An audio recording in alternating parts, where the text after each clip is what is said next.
कुछ चीजें ऐसी भी है इस संसार में जो ईश्वर ने भगवान ने बनाया है, जो नजरों के सामने होता तो है, महसूस किया जा सकता है, लेकिन देखा नहीं जा सकता, नजरें उन्हें नहीं देख सकती। ऐसी क्या वस्तुएं हैं? एक साधारण सी बात है, जैसे कि हवाएं। जब भी हवा चलती है उन्हें महसूस कर सकते हैं हम, लेकिन हवा को हमारी नजरें नहीं देख पाती।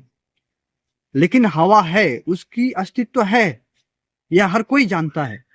ठीक ऐसी ही ईश्वरीय शक्तियां कुछ है, कुछ अपना अटूट विश्वास है ईश्वर के ऊपर, जो जो सामने हमारे आसपास ही हर वक्त रहते हैं। ईश्वर ईश्वर रहते हैं, भगवान रहते हैं, हमारी सहायता भी करते हैं, पर हर किसी को नजरों से कोई नहीं देख पाता।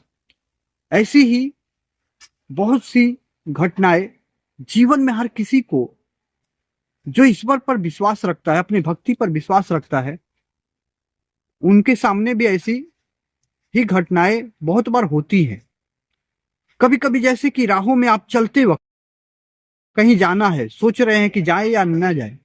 ऐसे में देखिएगा कि एक मन कहता है कि जाना चाहिए, दूसरा वहीं से एक शब्द आता है कि यह काम करना ठीक नहीं है। इन्हीं में दो में से एक ईश्वर का सुझाव होता है, उसे समझना पड़ता है।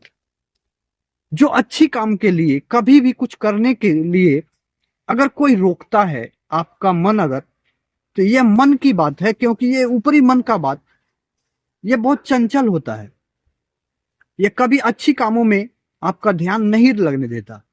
वहीं पर एक आत्म शक्ति से, जो आत्मा से सुनी हुई आत्मा की आवाज और उसकी शब्द, वो कभी भी आपको गलत करने से रोकने की कोशिश करती है, कभी गलत दिशा में गलत काम को करने की कभी भी आपको इजाजत नहीं देता। यही ईश्वर की सुझाव होती है, जिसे समझ पाना हर किसी को मुमकिन नहीं होता।